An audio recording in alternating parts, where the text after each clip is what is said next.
lo que quiero es compartir con ustedes, en todo caso, algunas reflexiones en la lógica que propone el evento, ¿no? De desafíos país para tirar nuestra mirada adelante, y esas son reflexiones producto de trabajar en relación con el Estado peruano en todas sus escalas durante los últimos 25 años y pensar cómo podíamos hacer para que ese Estado, que no ha tenido una tradición de servir a la gente, pueda organizarse de una manera en que le sea más eficaz y efectivo en términos de cumplimiento de objetivos para llegar a los peruanos donde quiera que vivan. Si algo caracteriza al Perú es su diversidad, eso es más o menos una noción que está en la calle y en el imaginario de las personas, pero esa diversidad en el territorio se manifiesta en muy diversas realidades. Hace una semana estaba en un evento en el Ministerio de Vivienda y definían el proceso de ocupación del país como desordenado. Y efectivamente lo es, pero lo que yo les decía es que la noción más importante es que es asimétrico. En el Perú tenemos localidades, zonas, regiones, porciones del país muy poco pobladas y porciones, regiones, localidades, zonas muy pobladas. Y además con patrones de poblamiento que no toman en cuenta los efectos que esas mayores o menores concentraciones de personas tienen sobre los entornos inmediatos donde están asentadas esas poblaciones. Entonces, esa asimetría de ocupación proviene más de una tendencia, digamos, entre comillas, natural de ocupación del espacio, y no proviene de ninguna política deliberada que hemos podido construir como sociedad para organizar nuestra distribución en el territorio nacional, y que esa distribución corresponda más con las capacidades y las características de cada uno de los medios o espacios naturales donde vivimos o compartimos nuestras vidas los peruanos. Estas breves ideas de introducción lo que ponen por delante es una noción de la que solemos hablar, pero no estoy muy seguro que tengamos una definición compartida, que es la noción de territorio. Hoy día hay desarrollos conceptuales que se refieren, por ejemplo, al concepto de paisaje, y dicen que esa noción de paisaje, simplificando, aparece cuando el medio natural es modificado por la sociedad y comienza a construir escenarios de vida que tratan de responder a las necesidades de la sociedad, y esos escenarios de vida sobre el medio natural se llaman paisajes. Podemos entrar por ese lado, pero yo prefiero quedarme con una noción más simple, porque justamente la palabra territorio ya ha entrado a nuestro lenguaje sobre la noción de territorio. Y territorio, en su acepción más simple, es un medio natural, un espacio natural apropiado socialmente. Puede ser apropiado socialmente a través de un Estado, como si hacemos una definición de territorio nacional, pero puede ser apropiado socialmente a través de una comunidad o un pueblo indígena en nuestra Amazonía, sin necesariamente una noción de organización estatal. Pero hay un grupo social de determinada envergadura que se asienta en determinado medio natural y a lo largo de la historia lo comienza a modificar para apropiarse de él y poder desarrollar su vida sobre ese espacio. ¿Qué es lo que produce eso? Lo que produce son procesos de transformación social de esos territorios, y esos territorios van evolucionando a lo largo del tiempo.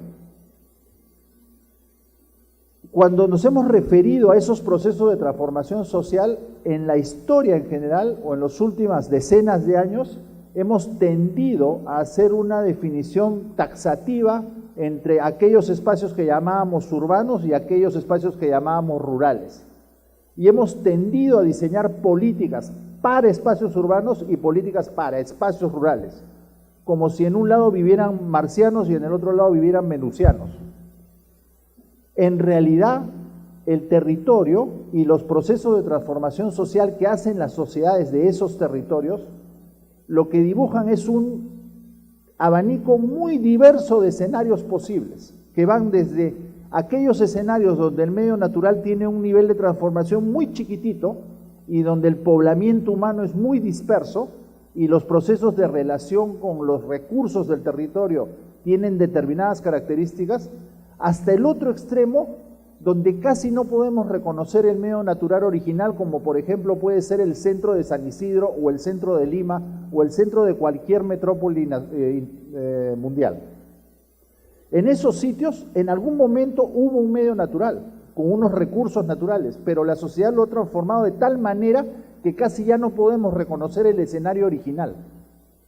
Entre ese extremo de máxima transformación del medio natural y aquellos escenarios de mínima transformación, como pueden ser aquellos lugares de parques naturales con comunidades no contactadas, hay seres humanos, transforman el territorio, pero en una intensidad que casi no la notamos. Hay un abanico enorme de escenarios posibles de transformación social del territorio. Y en ese abanico enorme está todo lo rural, y están distintas opciones de lo urbano. Entonces lo urbano y lo rural no son escenarios contradictorios ni escenarios extremos, ni el blanco y el negro. Son en realidad una enorme gama de grises. Y esa enorme gama de grises son las distintas maneras como las sociedades humanas vivimos y transformamos los escenarios naturales donde hemos decidido compartir nuestras vidas. Y eso lo que produce es territorio. Ahora bien, si esa es una noción de territorio como un conjunto de escenarios muy diversos, con distintos grados de transformación o uso y transformación del territorio por la sociedad, ¿cómo podemos actuar de manera organizada sobre ese escenario para que nuestros procesos de ocupación y uso del territorio, como dije al comienzo, no sean desordenados, entre comillas, como los define nuestro Ministerio de Vivienda, Construcción y Urbanismo? Ahí es donde aparece la noción de organización territorial. Organización territorial en nuestra legislación aparece por primera vez en la Ley de Organización y Demarcación Territorial en el año 2002. Y organización territorial en esa ley se refiere a la organización del Estado sobre el territorio. Y esa ley se concentra en una dimensión de la organización del Estado sobre el territorio, que es la organización político-administrativa, de sus circunscripciones, de cómo el Estado define ámbitos para asignar responsabilidades a los gobiernos y a las entidades públicas sobre las que se basan esos gobiernos. Pero hay otra organización de la sociedad sobre el territorio, que es la organización de la propia sociedad, la organización de la economía y de la sociedad y de la infraestructura sobre el territorio. La gente vive, se relaciona, construye proyectos empresariales, desarrolla su vida, hace actividades productivas con determinadas maneras de relacionarse sobre el espacio físico que domina. La gente viaja, se mueve, intercambia, vende, compra, consume servicios públicos en distintos ámbitos territoriales, a distintas escalas. Para vender productos de repente abarca una región y se traslada de una ciudad a otra, pero para consumir servicio educativo lo hace en la comunidad donde vive todos los días. Para poder recibir servicio eléctrico, a veces tenemos que tender líneas de transmisión que atraviesan departamentos enteros. Entonces, hay una organización político-administrativa formal del Estado y hay una organización real de la sociedad sobre el territorio. Y el drama es que muchas veces, como en el caso peruano, esas dos organizaciones no coinciden entre sí. Entonces tenemos circunscripciones político-administrativas, donde organizamos niveles de gobierno y les otorgamos competencias para servirnos a nosotros con distintas escalas de servicios públicos e infraestructuras que necesitamos para desarrollar nuestra vida, pero nosotros, las personas de carne y hueso y las organizaciones que creamos, nos movemos con otra racionalidad. Entonces, cuando nosotros nos movemos con otra racionalidad, y lo vamos a seguir haciendo, no importa cómo el Estado nos divida en porciones distritales, provinciales, departamentales, regionales, lo que va a pasar es que el Estado a veces se va a convertir en barrera para que nosotros podamos seguir haciendo lo que hacemos por otras lógicas, sociales, culturales, económicas, etc. Y el desafío de la organización territorial del Estado no es que la sociedad se adapte a ella, es cómo la organización territorial del Estado se adapta a la sociedad, a esa estructura real como los peruanos organizamos nuestras vidas sobre el medio físico. ¿Cuánto tiempo me queda? 2 minutos, qué drama, estoy a la mitad del razonamiento. Entonces, para ir en dirección del final, si hay ese desfase entre organización real de la sociedad y la economía y la infraestructura sobre el territorio y la organización del Estado responsable de prestarnos los servicios públicos y parte de esa infraestructura, ahí es donde viene cómo construimos una lectura del territorio que le permita al Estado acercarse progresivamente a las demandas que tenemos nosotros en las distintas escalas de necesidades para poder llevar una vida más sostenible, más próspera y con un desarrollo más prometedor. Y es en ese punto donde toma sentido esta noción de descentralización y de organización descentralizada, organización territorial descentralizada, que es el tema que me ha asignado como cuadradito o como idea para organizar estas ideas. Y ahí lo primero que tenemos que aclarar es que esa organización del Estado en el territorio tiene escalas, y esas escalas tienen que funcionar complementariamente entre sí. Y para poder funcionar complementariamente entre sí, el primer desafío es tener claro sobre ese territorio poblado por personas, empresas, instituciones, economía y sociedad, cuál es el rol que le corresponde a cada una de las escalas en que ese Estado se organiza para servirnos. Y para eso quiero referirme a 3 niveles genéricos: lo nacional, lo local y lo intermedio, a lo cual no le voy a poner de primera instancia un nombre, sino lo intermedio, la escala intermedia. Lo local es donde vivimos nosotros. Lo local es donde el Estado, no importa quién sea el titular de proveernos un servicio, una infraestructura, nos los tiene que entregar. Las ventanillas de relación entre el Estado y nosotros en el cotidiano están en lo local. En lo local actúan los 3 niveles de gobierno. Todo el Estado actúa en lo local porque para llegar a nosotros tiene que llegar a lo local. Y el problema es que muchos de esos productos institucionales estatales que tienen que llegar a nosotros en lo local nacen de lo nacional. Y en un país grande, diverso y asimétricamente poblado como el nuestro, el nacional no puede llegar en muchos casos de la manera más eficiente en términos de costos y eficaz en términos de resultados a las personas donde vivimos y en las formas diversas como nos organizamos. Sobre todo en un país del Perú, hay un abismo muy grande entre ese nivel nacional y ese punto de entrega local. Sin embargo, eso no significa que no necesitemos un director de orquesta nacional. En un país como el nuestro, con tantos déficits, tantas inequidades en la distribución de las oportunidades en el territorio, necesitamos un gran distribuidor de oportunidades. Y ese rol en cualquier país del mundo es un rol nacional. La equidad, la construcción de equidad, la compensación entre territorios y oportunidades es un rol nacional, pero se efectiviza en lo local.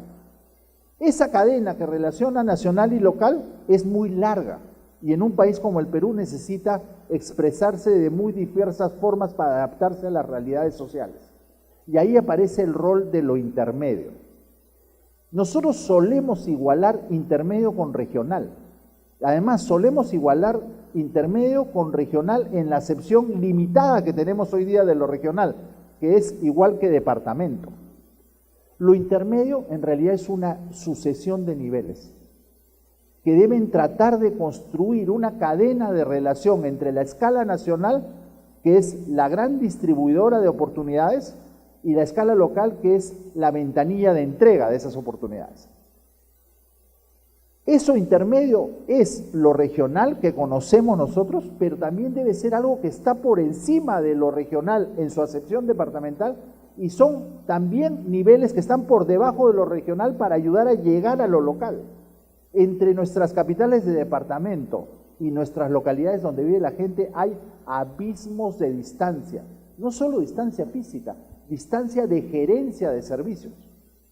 Organizar los sistemas de prestación de servicios desde nuestras capitales departamentales en departamentos tan fragmentados como tenemos algunos de ellos, Ayacucho, Cajamarca, el propio Cusco, Puno, Arequipa,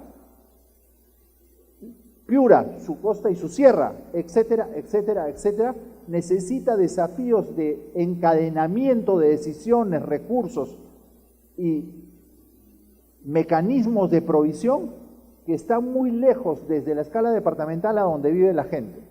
Entonces, eso en el sector educación, para ir llegando al final antes que me quiten el micro, es un desafío notable en términos de engarzar las distintas escalas que hoy se organiza la prestación de los servicios educativos. Y un gran error que hemos cometido desde que hemos descentralizado la gestión de los servicios educativos a esos gobiernos intermedios que en el Perú hemos decidido llamar regionales, pero que no son regionales, son departamentales, es que no hemos sabido diferenciar, así como hay que diferenciar el rol nacional del local, los distintos roles que les corresponden a las escalas intermedias. El propio gobierno regional como instancia elegida, nuestras direcciones o gerencias regionales como instancia de política sectorial en los departamentos, nuestras UGELes como plataformas de apoyo y prestación de servicios a las escuelas y en el medio de las escuelas y los UGELes, algo que no existe hoy día, que en el ministerio alguien llama genéricamente red, pero que es una bisagra entre UGEL, tamaño provincial, y escuela, tamaño comunidad, que hoy día no tenemos en la cadena de organización del servicio. Para mí, ese rol es de las municipalidades distritales, porque son las únicas que pueden enlazar lo provincial, que es esta plataforma intermedia UGEL, que está todavía muy lejos de la escuela, y la escuela cuya escala no es distrital, su escala es comunitaria. El ámbito de una escuela es comunitario, y entre lo comunitario y lo provincial están los distritos, en la lógica de organización territorial del Estado. Entonces, nuestro desafío no era solamente pasar la gestión de los servicios a los gobiernos regionales, era organizar una cadena de prestación que llegara desde lo nacional, donde se asignan los servicios y se definen las políticas generales que aseguren equidad, hasta la ventanilla de entrega. Y esa cadena en el Perú es larguísima.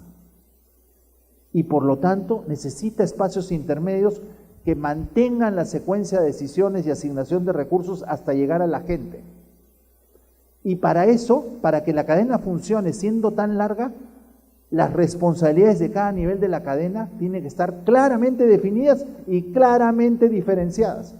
Y esa chamba no hemos hecho en 15 años de descentralización. Lo hemos discutido hasta el cansancio, pero no hemos decidido.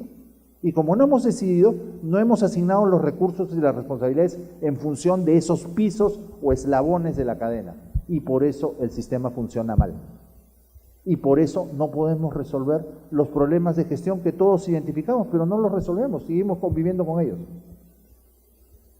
Es un desafío diseñar esa cadena, hay que pensarla desde la cabeza hasta los pies, o al revés, desde donde nace hasta donde entrega. Y en todos sus niveles hay que pensar cómo asignamos recursos y responsabilidades con todos los modelos de variación que se adapten a las distintas realidades del país para asegurar que los niños y las niñas reciban mejor servicio de educación. Ese es un desafío para el proyecto educativo nacional del siguiente periodo. Piénsenlo, salgan de la caja para pensar, no piensen desde lo que conocen hoy día.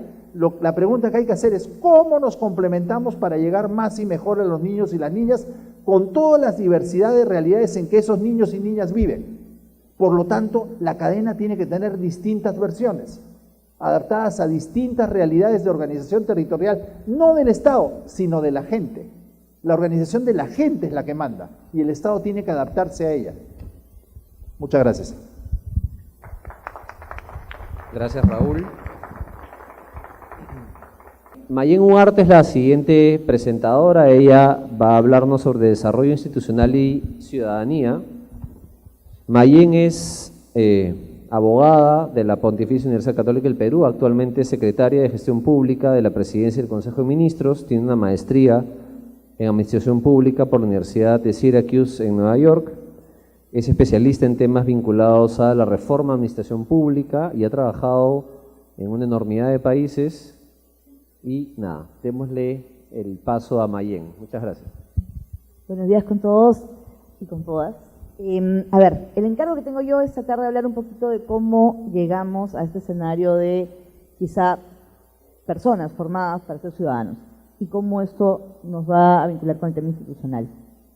Yo quiero comenzar porque nos preguntemos o porque entendamos o reflexionemos sobre el hecho de que la institucionalidad debe estar al servicio de los ciudadanos y del país que queremos formar.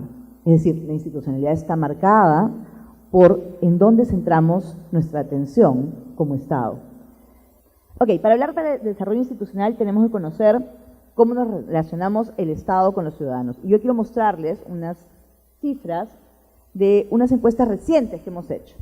Hemos hecho unas encuestas nacionales, urbanos-rurales, sobre cómo el Estado se vincula con los ciudadanos, cómo nos perciben, cómo nos leen los ciudadanos. Y hay un par de cosas interesantes acá, más allá de los datos específicos de la percepción ciudadana. Cuando preguntamos a la gente si en los últimos años ha realizado gestiones, hicimos un primer ejercicio en marzo, y 68% decía que no hace ninguna gestión con el Estado. Es un número raro. Entonces insistimos y preguntamos, pero ahora les agregamos algunos elementos. Y les agregamos servicios. Y pusimos salud, educación, e incluso denuncias, que es el servicio, digamos, en seguridad que hacemos directamente a los ciudadanos, y los números cambian.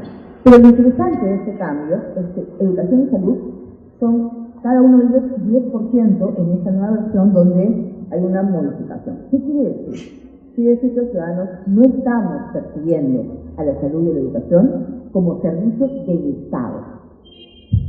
Están ahí, accedemos a ellos, los usamos, pero no los reconocemos como parte de este Estado.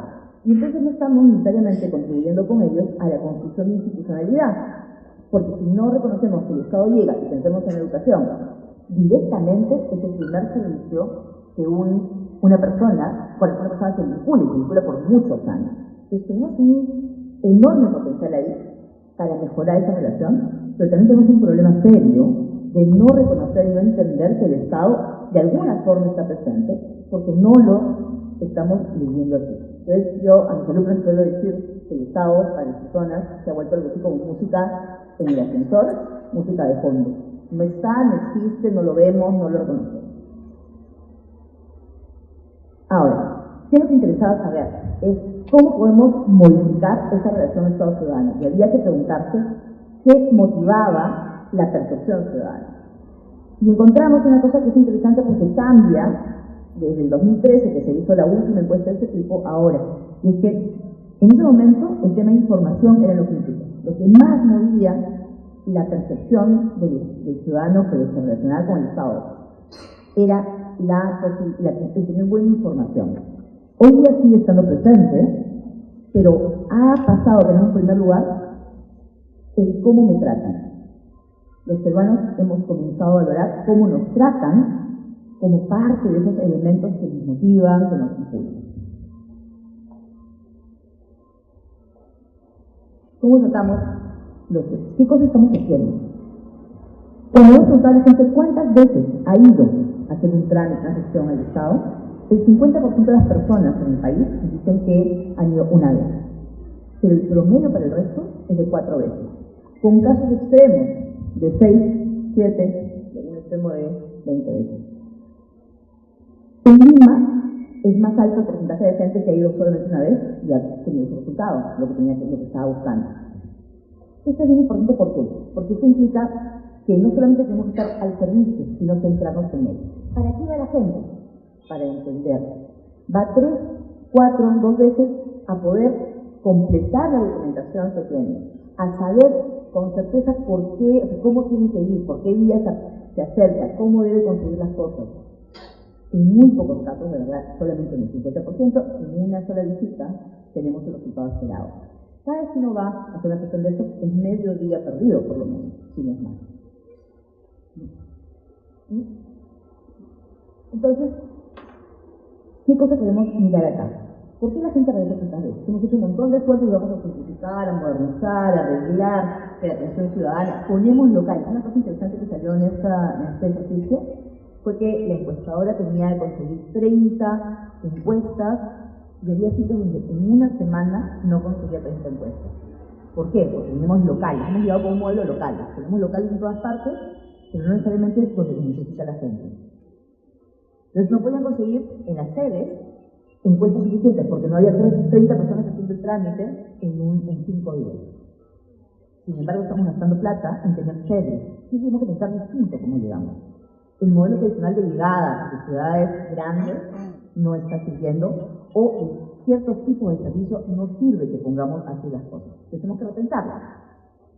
Y otra cosa que quiere decir esto también es que tenemos que comenzar a entender que cuando arreglamos las cosas no es para que nosotros hagamos más fácil, más rápido las cosas. Por ejemplo, si hacemos un formulario que está lleno de códigos, porque queremos hacer más rápido la atención en cola, lo que estamos haciendo es que, claro, cuando llegan finalmente a la cola, después de haber venido 3 veces para saber cómo llenar el formulario, ¿no es cierto?, nos atendemos rápido, pues codificamos rápido, registramos rápido.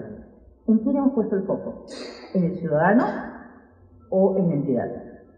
En la entidad. Eso le facilita a la entidad manejar rápido sus colas. Pero el ciudadano necesita venir 3 veces para entender qué tiene que poner en ese formulario, qué papeles tiene que adjuntar. Entonces, el Estado al servicio del ciudadano está bien, pero esto es el Estado centrado en el ciudadano, pensado desde la necesidad del ciudadano, que no es lo mismo que yo hago las cosas para servirte. Lo otro es yo me debo a ti, y a partir de tus necesidades, que son diversas, yo rediseño mi servicio. Tenemos casos en los cuales, claro, las entidades hicieron mucho esfuerzo en hacer digital, ahora tengo eco, antes no me escuchaba, ahora me escuchan doble, ¿no?, en hacer digitalización. Sin embargo, cuando uno mira las cifras de personas que van a actuar, que van a moverse en el tema digital, uno ve que tenemos todavía un nivel de analfabetismo muy alto. El hecho de que usemos Internet no quiere decir que estemos dispuestos a hacer transacciones en Internet. Entonces, el porcentaje de personas en el Perú que va a seguir necesitando servicios presenciales es altísimo. Pero los queremos obligar a pasar a Internet, sea por edad, sea por costumbre, sea por confianza. No estamos listos todavía para ese salto, tenemos que ir, es cierto, no hay que perderlo de vista. Pero lo cierto es que tenemos todavía unos 15 años por lo menos en que tenemos que trabajar los servicios presenciales, porque eso es lo que nuestro ciudadano necesita. No lo que nos conviene, no somos banco. ¿Qué ha hecho el banco con nosotros? Nos ha trasladado el trabajo. Ahora nosotros hacemos los trámites por Internet, él ya no tiene tantas ventanillas, él ya no tiene cola. Pero tú puedes escoger banco. El Estado, tú no puedes escoger. Entonces el Estado, cuando hace un cambio, no mira a su cliente a ver si el cliente va a estar contento o no. El Estado te lo puede imponer.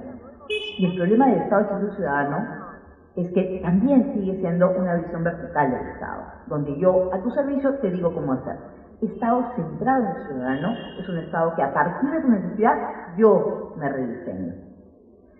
Estamos tratando de empujar un cambio de ese tipo, que es un cambio importante, porque sí nos rediseña el servicio y cambia elementos importantes. El ciudadano no se relaciona todos los días con mi secretaría, no se relaciona todos los días con un montón de áreas del Estado.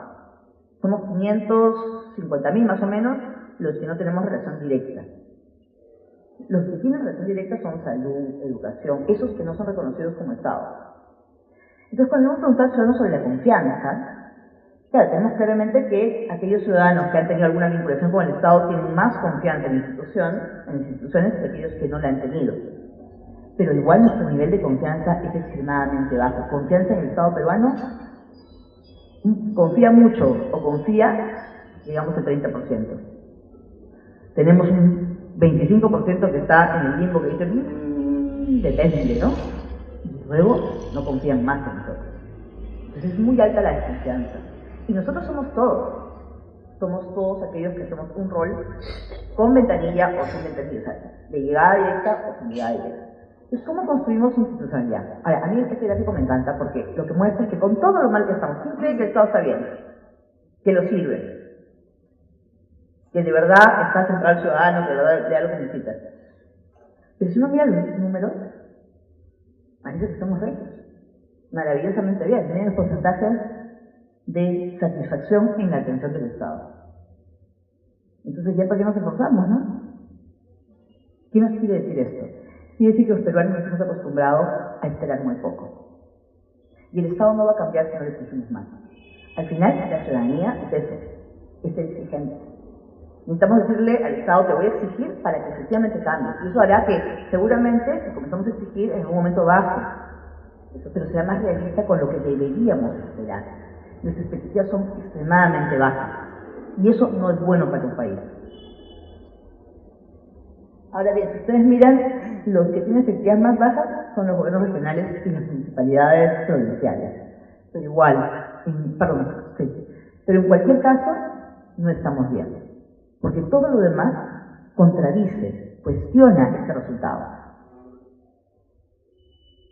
¿Qué papel cumple la escuela en esto? Hace un momento decía, es el primer punto de contacto. Hicimos unos trabajos en la PCM para ver a los jóvenes, cómo leían los jóvenes al Estado. Y lo que sale clarito, son unos trabajos más cuales, en números, es el Estado no me habla, no me aporta, no confío y no me interesa. Y esto es sistemático en el país. Entonces, si ya los grandes, los más viejos, estamos desconfiando del Estado, imagínense cómo va a ser cuando los jóvenes. El promedio de edad de la gente que principalmente está en el Estado es entre 35 y 42 años. ¿No? Es el rango de edad. Cuando esos jóvenes lleguen a ser los de 35, si hoy día el Estado no me habla, no me aporta, no confío y no me interesa, imagínense lo que va a hacer. Absolutamente al margen. Hablamos de informalidad, hablamos de un escenario en el cual el Estado es música de fondo y no importa lo que hagamos, no va a cambiar. Entonces, ¿cuál es el papel de la escuela? La escuela es el primer espacio y por lo tanto la escuela tiene que ayudarnos a cambiar eso. Pero si la escuela es vertical, si la escuela no tiene transparencia, si la escuela no puede replicar la decisión que toman sobre nada, si la escuela no es democrática, si en la escuela no soy un ciudadano, sino un objeto que está puesto ahí para que le enseñen, es bien difícil que cuando yo tenga 15 años y salga a la calle o antes, yo sea un ciudadano pleno. Yo voy a seguir agradeciendo lo poco que me da el Estado. Entonces, la única forma de que modifiquemos, o de otra forma, el rol de la escuela y ciudadanía es hacer ciudadanos. Y eso pasa por modificar la forma como hoy día trabajamos en la escuela. La escuela tiene que ser ese prototipo de país donde quisiéramos vivir. Para que esos ciudadanos chiquitos hoy día sean ese prototipo de ciudadanos que tenemos en 15 años. Y eso tiene un montón de retos. El Estado tiene que garantizar un espacio seguro, sano, acogedor. Recuerden además que como estamos nosotros hoy día, la familia tampoco representa eso. La familia también tiene un modelo vertical. Tiene que ser un espacio donde la diversidad sea no solo aceptada, sino reconocida como buena, como adecuada, como lo normal, como incluso lo festejado. La diversidad es una oportunidad. Hoy día les enseñamos que las familias son papá, mamá, hijo, hija. Y cuando volteamos y vemos los números en Perú, así no son el resto de las familias. Estamos diciendo a ese niño que cuando lo cría su abuelita está mal, porque no es el modelo óptimo que estamos dando. Entonces, si queremos un Estado donde incluyamos a todos, tenemos que ser una escuela que incluya a todos. Una escuela que respete eso. El reto para la escuela es muy alto. La escuela tiene que ser un espacio, además, donde haya democracia, la disciplina orientada a la autorreflexión y aplicación de sanciones no arbitrarias. Por lo tanto, la oportunidad de cuestionar la medida disciplinaria. La medida disciplinaria con explicación, dentro de un marco, como harían con sus hijos. No a patadas, digamos, que sean intelectuales de eso es así porque yo lo digo, sino eso es así porque tiene una consecuencia, hay una reflexión crítica alrededor del comportamiento. Eso que queremos para los ciudadanos, tenemos que tenerlo en la escuela para esos ciudadanos pequeños, porque van a salir a actuar igual como les enseñaron. Y esto tiene desafíos desde el punto de vista institucional. ¿Cómo conseguimos la escuela que necesitamos? Tenemos que cambiar el sistema. Claro, no podemos hacerlo de un día para otro, claramente. Pero tenemos que cambiarlo, tenemos que modificar las formas como hoy día nos relacionamos. Y eso quiere decir reformas muy complejas, reformas de segunda generación. No es que yo puedo sacar una norma y ordenar que todo el mundo ahora va a ser democrático en su sistema de sanciones, o que va a ser reflexivo en la forma como enseña. O sea, eso es cambiar 300.000 personas, y eso es muy lento. Pero tenemos que ver las condiciones para que se produzcan. Y la parte institucional es ir creando y premiando esos cambios de comportamiento en las 300.000 maestros que tenemos. Las instituciones tienen que estar al servicio del ciudadano. Bueno, la escuela está al servicio de ese ciudadano pequeño. Lo reconoce como, no como un número, un código, sino como un individuo. Y los modelos de aprendizaje tienen que estar orientados a formar estudiantes en la conciencia democrática. ¿Qué implica desde el punto de vista más puro y duro del Estado? Docentes capacitados, motivados y agentes del cambio. Implica directores con tiempo para hacer eso. Los directores hoy día han intentado creo con un programa ir reduciendo la cantidad de carga que tiene, pero yo recuerdo que hace un año, cuando todavía no había entrado al Estado, habían necesitado parece que 53 funciones administrativas. Entonces está el director, centro de motivación de los maestros, el director como agente de cambio en la escuela, el director como el punto de reflexión en la formación docente. ¿En qué tiempo? El director está haciendo cola, yendo por judicial, no yendo a la UGEL a hacer trámites. El director era el administrador operativo de la escuela. Entonces, implica un cambio institucional, implica un cambio de modelo, implica ponerle gente al costado que haga esa función siempre se necesita, implica que la UGEL asuma parte de esas tareas, o sea, implica un montón de cambios de tipo organizacional. Implica, de pronto, modelos en los cuales en el nivel intermedio, como decía Raúl, nosotros tengamos servicios de soporte para la escuela, para que el director efectivamente sea un director de escuela. Implica infraestructura adecuada, espacios sanos, acogedores y seguros, pero también espacios para que puedan reflexionar, espacios de educación de calidad, uso de tecnología. Implica pensar el modelo del sector de educación desde ese estudiante, desde la necesidad y la diversidad de ese estudiante. Eso es, en el fondo, digamos, lo podemos llevar operativamente a variables que se pongan en el modelo de modernización del Estado. Pero el punto es el primer contacto de los estudiantes de la escuela. Si la escuela no es la institución que quisiéramos tener para que confiemos en ella, difícilmente vamos a tener ciudadanos que confíen en el Estado y que cambie eso, no me escucha, no me respeta, no me interesa. Gracias, Mayen. Le vamos a dar pase a Patricia Zárate con su ponencia sobre cultura y la corrupción. Patricia es socióloga, investigadora asociada del IEP y consultora independiente. Ha sido Visiting Fellow del Instituto Kellogg para Estudios Internacionales de la Universidad de Notre Dame. Es especialista en metodología en ciencias sociales y ha dirigido encuestas nacionales sobre democracia, descentralización, cultura política, gobiernos locales, y ha asesorado a distintas instituciones para una serie de estudios cuantitativos y cualitativos. Con ustedes, Patricia Zárate. El tema de corrupción no es mi tema de especialidad, les voy adelantando. Pero, como yo coordino el Barómetro de las Américas acá en el Perú, tenemos en cuenta muchos temas que están relacionados con la cultura política y que tienen relación con la democracia, y corrupción es uno de los temas principales. Hay diferentes maneras de abordar el tema. Yo creo que hay mucho activismo en el tema de corrupción y menos conocimiento. El libro de Alfonso Quirós, que editó el Instituto de Estudios Peruanos, nos habla de la lista de gobiernos, tanto democráticos como autoritarios, donde la corrupción le ha costado al Estado más o menos el 5% de su PBI. O sea, si no abordamos este tema ahora, si no lo abordamos realmente, la corrupción va a seguir mermando lo que podría darnos como ciudadanos. Y yo creo que acá hay un tema bien importante, porque los ciudadanos y las ciudadanas no asumen que la corrupción es un problema. Asumen que la seguridad, la delincuencia es un problema serio porque les roba cosas. Y no se asume que la corrupción también roba cosas. Eso para empezar. Pero bueno, hay muchas definiciones de corrupción, no me voy a centrar en eso porque no hay tiempo, pero todas más o menos coinciden: transparencia, el Banco Mundial, USAID, es que es un abuso del poder, ¿no? Es una relación entre el Estado, no es que yo le robe a mi vecino, eso no es corrupción, es un delito, es un robo, ¿no? Sí, pero si alguien que tiene una posición de poder en el Estado usa ese poder y se beneficia del mismo, ahí estamos hablando de corrupción. Ahora, hay una Transparencia hace un índice de corrupción con 173 países y Perú está en el puesto 101, por ejemplo.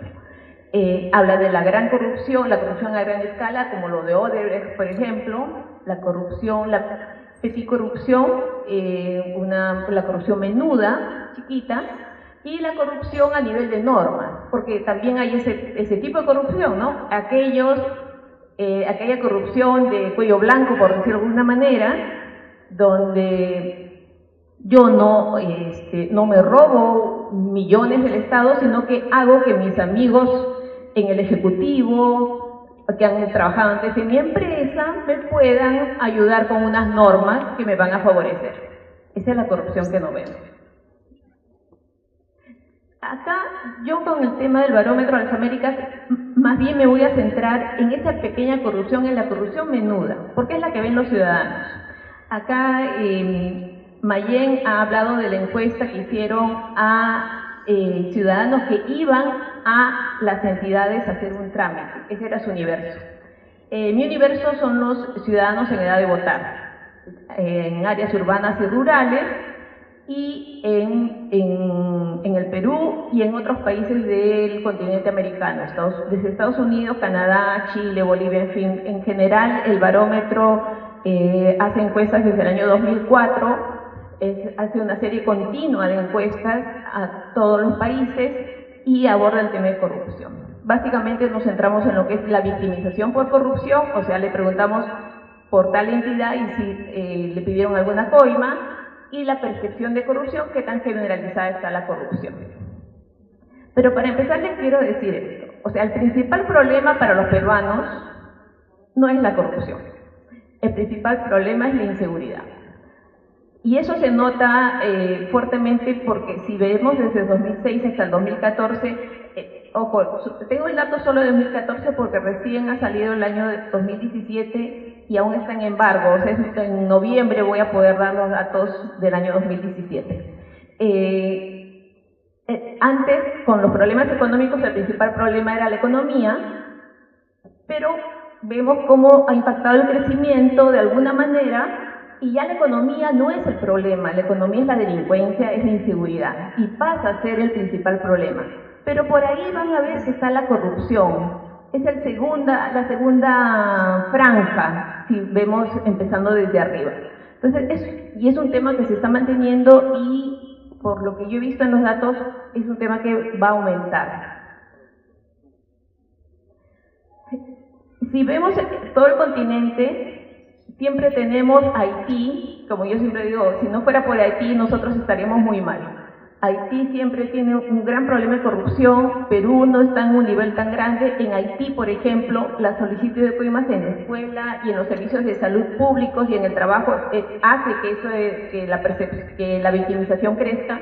En Perú es básicamente la policía y la municipalidad, que es donde más acude el ciudadano a hacer trámites en general. Digo a nivel general, porque hay a nivel de todo el país. La victimización por corrupción en el Perú no ha variado realmente. O sea, si vemos los intervalos de confianza, que son esas franjas naranjas que nos indican que los números pueden ser diferentes, pero al hablar de una encuesta yo tengo que tomar en cuenta los intervalos de confianza y veo que no ha variado. Realmente están, digamos que por encima del 25% que ha sido víctima de un acto de corrupción. Y la percepción de corrupción, que es qué tan generalizada cree usted que está la corrupción entre los funcionarios públicos, sí estamos entre los países que tienen la percepción más alta. Si solo vemos el año 2014, el 50% creía que la corrupción estaba muy generalizada. Venezuela encabeza la lista de los países, Perú está en el puesto 5, digamos, pero realmente está muy parecido. Entonces, a partir de la pregunta de la derecha, que son porcentajes, se hace un promedio y es la comparación que se ve en la izquierda.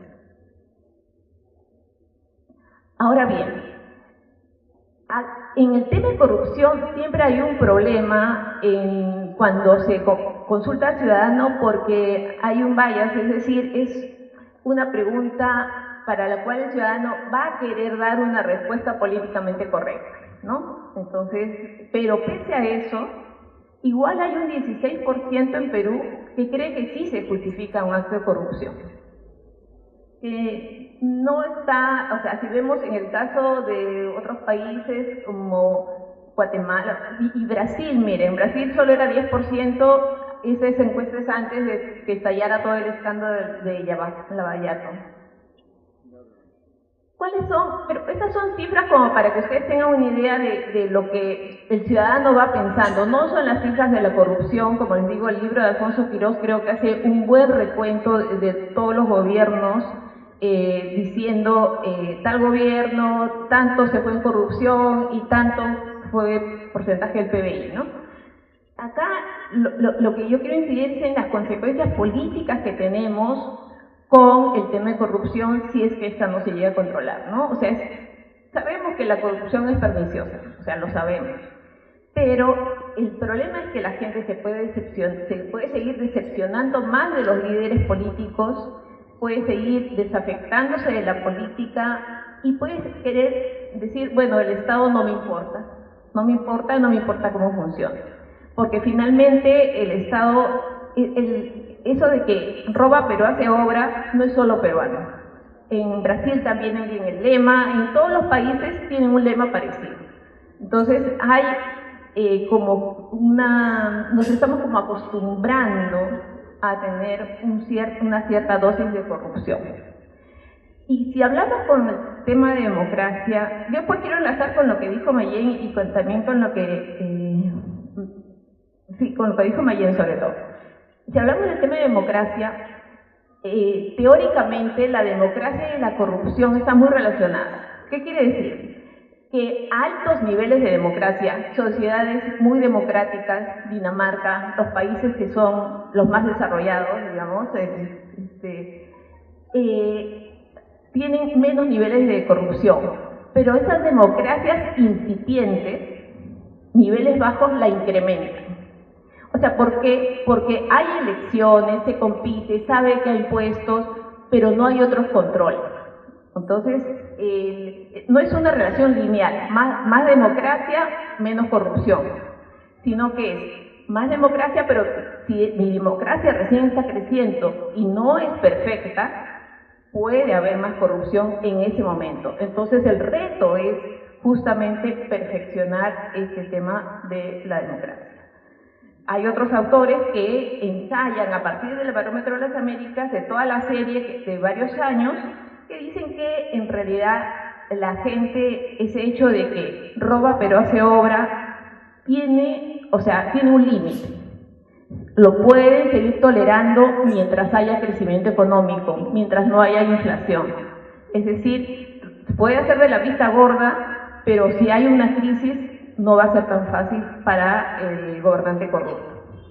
Por otro lado, hay otro grupo no es como el Barómetro de las Américas, sino es más amplio, digamos, lo que trabajan Varieties of Democracy, VIDEM, es un proyecto bien ambicioso que tiene una serie de 176 países y tienen datos desde el año 1900.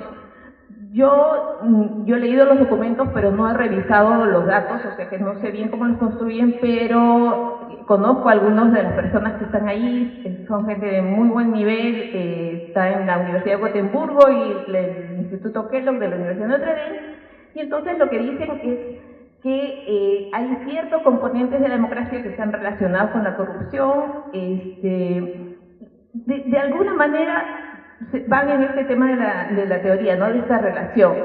Si hay elecciones, pero si estas no son libres, si no hay buena libertad de expresión, entonces aquí hay un tema de, si no se acompañan otros componentes de la democracia, aparte de elecciones, de las elecciones formales, la corrupción va a continuar. Y ahora, cuando hablaba de que iba a combinar un poco lo que estaba diciendo con lo que decía Mayén y también con lo que decía Raúl Molina en la primera presentación. Hay un autor, Lipsky, que es un economista, un politólogo, trabajó en la Fundación Ford también muchos años, y él habla de los burócratas de la calle. Es un concepto bien interesante porque te dice, bueno, el Estado funciona, tiene sus normas, tiene sus procedimientos, como decía Mayén, trata de hacerlo mejor, trata de mejorar procedimientos, pero finalmente, en el día a día, quien atiende a las personas es el burócrata de la calle y que está cercano a él. Es su primer contacto. Y muchas veces este burócrata de la calle, en esa interacción, tiene que tomar atajos, tiene que tomar otros procedimientos, está constreñido por el tiempo, por los bajos salarios, por todo, y da soluciones. Dentro de todo, da alguna solución. Y en el medio puede ser que haya actos de corrupción. Entonces, acá es un tema que, o sea, debemos abordar tanto desde el nivel nacional, como decía, es lo que decía Raúl, ¿no? O sea, toda la política nacional se diseña, pero finalmente en lo local, quien te atiende, de burócrata a la calle, no necesariamente va a poder nutrirse de ese buen diseño y gran diseño que tú tengas a nivel nacional. Entonces, el ciudadano entiende el Estado a partir de ese burócrata. O sea, con quien tenemos que trabajar, y no lo digo en el mal sentido porque burócrata realmente no es una mala palabra.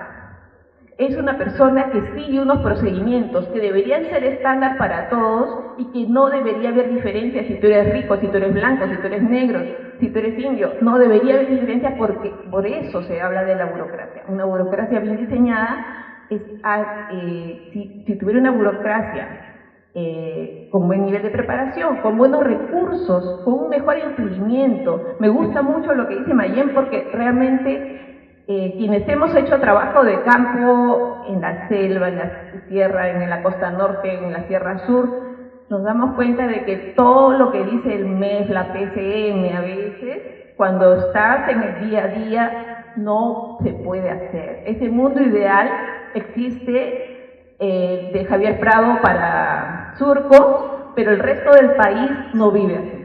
Entonces, todo eso se complementa porque el tema de corrupción es un tema que realmente nos va dañando y va horadando la democracia, nuestra confianza en el Estado, nuestra confianza en la política. Porque si Mayén dice hay que crear buenas escuelas, buenos ciudadanos, que tenemos que crear esos ciudadanos que quieran interesarse en la política, que quieran participar. A mí me molestaba mucho en los 90, cuando había toda esta onda de hablar de el Estado necesita alcaldes que sean buenos gerentes. No es un gerente, pues ya tenemos varios gerentes que ahora han visto cómo han robado. No, necesitamos políticos, necesitamos gente que gobierne.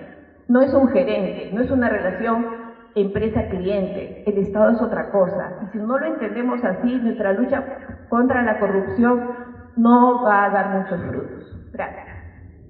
El último ponente de esta primera mesa del día de hoy es Carlos Eduardo Aramburu, nos va a hablar sobre demografía, escenarios en el Perú. Esta es una mirada de 100 años. Esto es lo que ha venido pasando con la dinámica demográfica del país desde el año 50. La segunda mitad del siglo XX ha sido el periodo histórico de mayor cambio demográfico en el país, y social y político. Solo parecido a lo que ocurrió en el siglo XVI con la llegada de los españoles. La primera gráfica, la primera curva que ven ustedes es la mortalidad infantil. En los años 50 uno se moría de joven y no de viejo. Casi 20% de los niños no celebraban su primer año de vida. Cifras que están parecidas a lo que tienen muy pocos países del África hoy día. Hay un descenso muy importante hasta el año 2000 y luego se estabiliza. Y se estabiliza porque falta lo más difícil. Seguir bajando la mortalidad infantil va a ser muy complicado, básicamente porque los niños que mueren más hoy en día son los niños de las zonas selváticas, amazónicas, de las poblaciones aborígenes, a los que no llega la salud, no llega el Estado, como decía. La segunda curva, la de la derecha de la parte de arriba, es la tasa bruta de mortalidad, la mortalidad total. Ven ustedes también un descenso importante hasta el año 2000 y luego empieza a subir. Sube no porque la salud se deteriore, sube porque envejecemos. Una población vieja tiene mayor mortalidad que una población joven. A la izquierda tienen ustedes la tasa global de fecundidad. Tiene niveles muy altos. La mujer peruana tenía 7 hijos en promedio, pregúntenle a sus abuelitas, y eso empieza a caer a partir de los años 60 y 70, antes de que hubiera programas de planificación familiar. Es un tema interesante. En este país, el cambio social lo hace la gente. El Estado después se da cuenta y trata de adecuarse. Los innovadores reales, todo tema, equidad de género, ecología, población, es la población antes que el Estado, ¿verdad? Y eso se va a estabilizar en alrededor de 2 hijos por mujer, que se conoce como la tasa de reemplazo. Y la última gráfica a la derecha son los nacimientos, la evolución de los nacimientos. El número total de nacimientos alcanzó su pico en los años 60, fue el baby boom peruano, y el número de nacimientos ha empezado a decaer porque la fecundidad, como se ve en la gráfica izquierda, ha empezado a bajar. Siguiente, por favor. ¿Qué cambios se han dado entonces? Primero, una vida más larga. Estamos en una esperanza de vida de 75 años y llegaremos a 80 dentro de poco, ¿verdad? Antes uno se moría de 40. Yo acuerdo una noticia en la prensa, el viejo diario, que decía: anciano de 50 años es atropellado en la avenida Arequipa. ¿Verdad? Los que tenemos más de 60 ya no nos sentimos ancianos, o no tanto como antes, por lo menos, ¿verdad? Lo que es curioso es que va a haber casi 6 millones más de adultos mayores en el año 2050. 6 millones más. ¿Y quién los va a cuidar? Me temo que las mujeres. Los estudios que se han hecho en Europa, en España, sobre quién cuida al adulto mayor, demuestran que esta carga, muchas veces bienvenida, cae en las piernas y en las hijas, ¿verdad? Esto significa que las mujeres peruanas van a pasar de cuidar niños a cuidar ancianos. La baja de la fecundidad, que está ahora en 2.5 hijos por mujer, tiene nuevas oportunidades educativas, laborales y políticas para las mujeres. Esto es políticamente incorrecto, pero creo que un factor bien interesante de la liberación femenina es que la mujer ya no sigue siendo Susanita toda su vida. Empieza a tener hijos cada vez más tarde, a los 24, 25, 26 años, y deja de tenerlos a los 30. Tiene mucho más tiempo antes y después para educarse, para trabajar en la política, para trabajar en la vida pública. Detrás de la revolución femenina del país y de género, que ha ocurrido en todo el mundo, está el tema del descenso de la fecundidad. Eso lo tengo claro. Sin embargo, hay cosas que todavía se plantean y se mantienen, y que tienen que ver mucho con nuestro tema educativo. El embarazo adolescente en el Perú persiste un 14%, y de las chicas más pobres es 24%. 36% de las chicas analfabetas son madres antes de los 19 años. Nuestra política de prevención del embarazo adolescente es un desastre, por razones políticas e ideológicas, porque tenemos un miedo espantoso a la iglesia. Y eso es un tema bien importante porque no hemos podido avanzar en el tema del embarazo adolescente. Siguiente, por favor. Tienen los datos, no voy a entrar en detalles, tienen ustedes el crecimiento demográfico que va a continuar, 31 millones al 2015, este año tenemos censo, vamos a ver si ha cambiado la tendencia, pero para el año 2050 tenemos 40 millones de peruanos. Esto sin contar los 3 millones que están fuera del país, o sea, alrededor de 9 a 10 millones más, toda la población que tenía el país en el año 60. Entonces, hay dos cosas que parecen contradictorias. El crecimiento se ha hecho más lento, pero la población peruana sigue creciendo, y eso es importante tenerlo en cuenta. Ven ustedes el crecimiento anual absoluto, como ha ido cayendo, 337.000, 125.000, 247.000, 124.000. Crece, pero a tasas más lentas. Tenemos también una tasa de crecimiento que va cayendo, en tasa por mil, del 1 por 1000 al 0.3 por 1000. Los nacimientos anuales que van a estar descendiendo, 168.000 a 484.000. Esto es interesante, porque pensando en la demografía futuro, hay que recordar que los que se especializan en pediatría o en educación inicial van a quedar sin chamba dentro de un tiempo, porque hay un descenso. Ahora también es una oportunidad. Menos niños supone que si mantenemos la inversión por niño, se puede dar más recursos por cada niño. Como saben ustedes, que trabajan en educación, lo que está más descuidado en Perú es la educación inicial. Tenemos la tasa de fecundidad, las difusiones anuales que suben en forma impresionante, 175.000 año 2015 a 354.000. Va a ser buen negocio tener una funeraria. Va a ser buen negocio la especialización en geriatría. Hay pocos médicos geriatras. La demografía que plantea las demandas futuras, ¿verdad? Finalmente tenemos el caso de la esperanza de vida, vean ustedes, de 64 a 69. Y un dato muy interesante. Las mujeres son más longevas que los hombres en todas las sociedades. Y con la modernización esa diferencia se acentúa. No hay ninguna duda de que la mujer es biológicamente más fuerte que el hombre. He dicho biológicamente. Les doy un dato curioso. En 1940 las mujeres vivían un año y medio más que el hombre. ¿Saben cuánto viven hoy día? 6 años más. Yo le digo a mis alumnos de la católica, si no quieren enviudar, cásense con una señora 6 años mayor. Siguiente, por favor. ¿Qué están pasando en la familia peruana? Hay cambios bien interesantes que la sociología y la antropología están trabajando. Son cambios invisibles, pero muy importantes. En primer lugar, hay un incremento de las familias matrifocales, familias manejadas por mujeres solas. Por básicamente dos razones. El divorcio y la separación se han incrementado 5 veces en el país. Está apareciendo de forma creciente la mujer sola a cargo de una familia. No tenemos todavía una investigación clara de qué significa esto en términos de la educación, de la ayuda a los niños. Y este fenómeno de matrifocalidad no es un fenómeno rural, es un fenómeno urbano y de sectores medios. La mujer sola a cargo de un hogar. Y no son tampoco los hogares más fuertes. La segunda idea es que siguen predominando las familias nucleares, la Santa Familia, ¿no? Papá, mamá y hijos. Pero las familias extensas son el 26% en la ciudad. ¿Sabe por qué? Por el costo de la vivienda. Muchos padres hoy día viven con los hijos casados, ¿verdad? Entonces hay un tema interesante porque tampoco se trabaja mucho la sociología de la familia extensa. Cómo se maneja la autoridad, cómo se maneja el compartir los recursos. Pero la familia extensa, la hipótesis es que va a seguir creciendo por dos razones. Porque el costo de la vivienda no va a bajar, porque la población es cada vez más urbana. Entonces tenemos que entender cómo funciona la familia. La convivencia es otro cambio muy interesante. Para escándalo de mi abuelita, la convivencia en los mayores de 15 años ha crecido del 12% al 36%.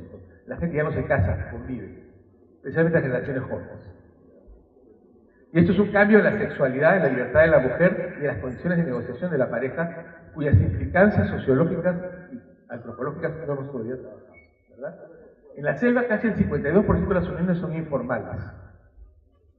Es decir, como decía para escándalo una tía mayor mía muy conservadora, muy católica, me decía, hoy día los chicos hacen todo al revés. Antes te conocías, saludabas, estaba a la familia, salías, te casabas, te venían los hijos. Ahora empieza con los hijos y después viene todo de nuevo. Entonces, hay un cambio de la familia peruana que es interesante que no tenemos que ver qué está pasando. El divorcio y la separación han crecido al 11% entre las mujeres. Aparentemente hay una mayor vulnerabilidad e inestabilidad de la familia peruana. Otro dato curioso es que los hombres se vuelven a casar mucho más que las mujeres. 75% de los hombres se vuelven a casar, menos del 30% de las mujeres. Creo que es el triunfo de la esperanza sobre la experiencia. Pero así funcionamos los hombres. No podemos estar solos. Siguiente, por favor. Y cambios en el estatus de la mujer. Esto es bien interesante. No solamente hay una revolución demográfica, en el Perú hay una revolución de género. Que nos falta mucho, sí, pero hay cambios bien interesantes. La sociedad de mujeres en el Perú ha cambiado más que la sociedad de los hombres. Veamos algunos datos. El alfabetismo femenino cae del 6% a menos del 2% en un periodo bastante corto, entre el 91 y el 2000. El acceso a la educación superior crece en 19% a más del 32% para mujeres de 15 años en un periodo también parecido. Hoy día hay más mujeres en el sistema educativo universitario peruano que hombres. Y en los posgrados hay más mujeres que hombres. Hay una revolución educativa muy interesante. Esto es importante porque tiene una implicancia en el empleo, como vamos a ver, ¿verdad? La tasa de actividad económica de la mujer ha crecido al doble que la de los hombres. Algunos amigos míos dicen que es una buena noticia y eso es la que nos mantengan, ¿verdad? Pero hay un efecto muy interesante de incorporación de la mujer al mercado de trabajo. Lo que no sabemos bien son las condiciones. El 62% de las mujeres en edad fértil trabajan y el 75% de las mujeres mayores de 40 a 49 años trabajan. El 73% tienen educación superior, el 66% de las de 35 y el 83% de las separadas son libres. O sea, la idea de que la mujer esté en su casita viendo tele o telenovelas o haciendo la comida está desapareciendo. Hay una alta tasa de actividad en las mujeres, especialmente en las mujeres que son viudas o separadas, porque no les queda otra. Persiste, sin embargo, el empleo precario. Aquí debe ver el tema de la calidad del empleo. Si bien hemos cambiado en educación, hemos cambiado en la incorporación de la mujer al empleo, las condiciones de trabajo para las mujeres son peores para los hombres. Y eso es muy importante porque tenemos que trabajar también temas de equidad. 69% de las mujeres que trabajan están en el sector informal, versus el 50% de los varones. 78% de las jóvenes que trabajan están en el sector informal, versus el 69% de los jóvenes de 15 a 29. Y aquí hay un dato muy importante. Un 18% de jóvenes entre 14 y 30 años son nini. ¿Qué cosa es una nini? Ni estudian ni trabajan. Es un dato bien interesante. Ojalá el censo nos traiga información nueva, porque es un trabajo que no se ha trabajado. El 74% de las ninis son mujeres jóvenes. Ni trabajan ni estudian. No tenemos una hipótesis que explique la importancia. No es un tema desdeñable, es un tema, son más de medio millón de personas. Que son chicas jóvenes que han estudiado, que han terminado el colegio, pero que no estudian ni trabajan. ¿Cuál es la hipótesis? Están cuidando y reemplazando el rol de la madre. Sobre todo de madre sola que tiene que trabajar. Pero no hay una investigación detallada. José Miranda ha hecho un estudio en la Católica, es un economista muy interesante de las ninis. Es una realidad sin teoría. Es una realidad que no tenemos explicación. Y las ninis es un fenómeno de un lastre social y de falta de oportunidad que hay que tener en cuenta. Siguiente, por favor. Aquí tiene usted la distribución urbano-rural. Veamos. Al año 2025 somos un país tremendamente urbano y ya estamos en 73%. Vamos a pasar del 80%, de lo que decía Raúl, es, sin embargo, qué poca planificación urbana tenemos. Yo nací en Chimbote. Créeme, Chimbote pasó de ser un pueblo de pescadores agradable a ser un desastre. De todo punto de vista. El El que va a Chimbote y respiraba mucho le salía alergia porque estaba diablos, ¿verdad? Y Chimbote es una sociedad o una ciudad quebrada desde el punto de vista del problema de la peste. En el Perú hay 20 ciudades que crecen más rápido que Lima, tasa de crecimiento. Vayan a Juliaca, vayan a Huancayo, vayan a Chimbote para que vean ustedes los problemas de basura, de contaminación, de transporte y de victimización y de violencia. Tenemos un crecimiento urbano desordenado y caótico, y sin embargo no tenemos especialistas en desarrollo urbano. Siguiente, por favor. Siguiente. Perú sigue siendo una ciudad de contrastes, lo decía Raúl. Al lado izquierdo tienen ustedes la pirámide por edad de la población urbana del año 2000 y del año 2015, y a la derecha la población rural en las dos mismas fechas. Son dos países diferentes. En el mundo rural lo que predomina son los niños pequeños, por eso son pirámides de base ancha. Aquí el tema es la atención a la niñez, la prevención del embarazo adolescente. En el mundo urbano predominan los jóvenes. Aquí el tema es empleo, vivienda, salud preventiva. Seguimos teniendo una heterogeneidad, incluso en lo demográfico. Es muy importante tener en cuenta porque si algo carece este país es de programas de desarrollo rural inclusivos que tomen en cuenta estas características. Siguiente, por favor. No voy a entrar en detalles, tienen ustedes simplemente la distribución por edades, la población total arriba, cómo cambia el porcentaje de menores de niños, tienen ustedes del 9% baja al 6%, igual en los adolescentes y jóvenes, lo que crece más es la población de 6 años o más, que pasará de menos del 10% al 22% al año 2050. En el 2050, prácticamente 1 de cada 4 peruanos va a tener más de 65 años. No hay ninguna duda que la sociedad no está preparada para atender al adulto mayor. El reto inmediato ahora en esta década son los jóvenes, pero el reto en 20 años van a ser los adultos mayores. Imagínense tener 80 años y estar en la avenida Bancay y tienes que tomar un micro, que sea bien macho. Entonces hay un tema importante porque además una parte importante de esta población van a ser mujeres que no tienen seguro social y no tienen ahorros suficientes. El envejecimiento es un reto del que no se ha hablado lo suficiente, que es importantísimo porque va a venir de todas maneras, hagamos lo que hagamos. Siguiente, por favor. Bono demográfico. Quiero señalar esto que es una oportunidad que la demografía ha demostrado y que es muy importante, que fue usada por los líderes asiáticos para catapultar sus países al desarrollo. ¿Cuál es la idea del bono demográfico? La idea de que hay un momento en la historia de una población en que la proporción de jóvenes es mucho mayor que la proporción de niños o de viejos. Y eso ocurre una vez en la historia de una población. Es como tener un bus parrandero que es el único, si no te subes ya fuiste. Esto va a ocurrir entre el año 2020 y 2025. Miren ustedes la tasa verde, la curva verde, que es la tasa de dependencia, alcanza su nivel más bajo en el año 2020-2025 y después vuelve a subir. Sube porque la curva naranja, que es el envejecimiento, y la curva azul son los niños. El único momento en que las dos curvas alcanzan niveles más bajos es alrededor del 2020-2025. ¿Esto qué implica? Políticas activas a favor de la juventud. El tema de la calidad de empleo. Y aquí entra un tema que vamos a ver en un ratito, fundamental, la calidad de la educación superior en el Perú. Perú tiene más universidades per cápita que Estados Unidos. Es increíble. Sin embargo, ¿cuántas de esas ofrecen formación de calidad? Irrelevante. ¿Cuánto estamos formando gente no para hoy, sino para el mercado futuro? ¿Cuánto sabemos del mercado de trabajo? ¿Qué tan transparente es la información que recibimos de la calidad de una educación universitaria o superior? Yo puedo entrar a la página web y saber mi probabilidad de emplearme.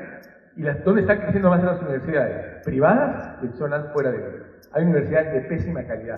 ¿Qué nos dice la economía? Uno de los temas más serios de la educación superior es que es una demanda diferida. No es como la hamburguesa que la compras ahorita y te la comes al toque. Y está mala, la devuelves.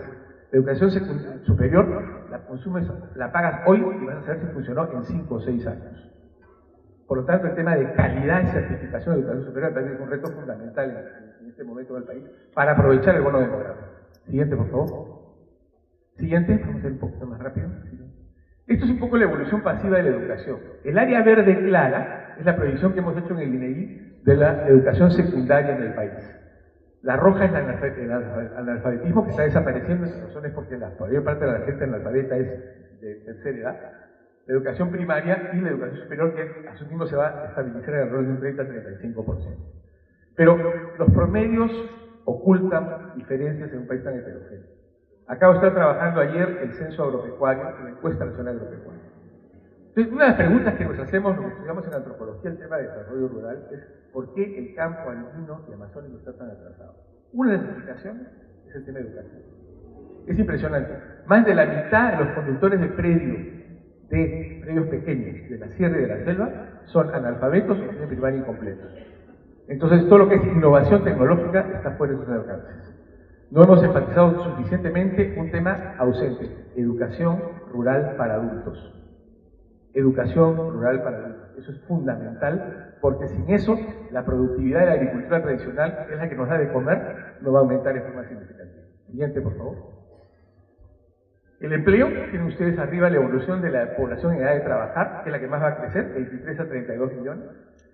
Si mantenemos la tasa de actividad que hoy es 73% igual, la población que está buscando un trabajo, que trabaja, va a aumentar de 16.8 millones a casi 24 millones. Hay que recordar que de estos 24 millones, si las cosas no cambian, 72% va a ser informal. Informal no es no tener papeles, es no tener derechos, no tener vacaciones, no tener jubilación, no tener seguridad en el trabajo, ¿verdad? Vean ustedes cómo se incrementa la PEA anual, la tasa de actividad: 184.000 personas por año, 242.000 en el periodo 2020-2035, es el periodo en que más crece la demanda laboral, la oferta, y luego cae por el descenso de la fecundidad que ya se viene observando en los años 70. ¿Qué significa esto? Que el reto en la próxima década es el reto del trabajo adecuado, el reto del empleo. Es un tema clave a nivel de los jóvenes. La tasa de desempleo abierto entre los jóvenes es el doble que los adultos. Entonces, cuando un político nos dice un maravilloso proyecto de inversión que va a crear 3.000 puestos de trabajo, hay que crear 242.000 puestos de trabajo por año. 242.000, no 3.000, no 4.000. Y esto sin considerar a la gente que está subempleada, que como ya hemos visto, incide sobre todo entre los jóvenes y entre las mujeres jóvenes con especial incidencia. Siguiente, por favor. Hay una escasez, sin embargo, de mano de obra calificada. 50% de las empresas más grandes señalan que tienen dificultades para contratar mano de obra calificada según trabajo de apoyo 2013, sobre todo técnicos especializados. ¿Cuántos ingenieros especialistas en gas natural conocen ustedes? Casi ninguno. Sin embargo, el futuro energético del país es gas natural. ¿Cuántos ingenieros especializados en tecnología solar conocen ustedes? Poquísimos. Sin embargo, el futuro nuestro es la energía solar. Es un dato de un amigo, yo trabajo mucho con ingenieros de la Católica, no lo sabía. La región del mundo que tiene más horas de sol al año, ¿saben dónde está? En la Sierra de Tacna. No es Kuwait, no es Uruguay, no es Abu Dhabi, nada por eso, es Perú. Sin embargo, se están haciendo esfuerzos interesantes con la cooperación canadiense. Hay que electrificar el país, sobre todo el país rural, a partir de la electricidad solar. La demanda por trabajo calificado aumentó 40% entre 2014 y 2010. Los trabajadores sin educación aumentaron solo 13%. El futuro es el trabajador calificado. Sobre todo el trabajador calificado que tiene capacidad de innovación. Todos los estudios que se están haciendo de robótica y de proyecciones hacia el futuro sostienen que los trabajos rutinarios van a ser reemplazados por robots. ¿Cuántos asesoristas quedan en Lima? Casi ninguno.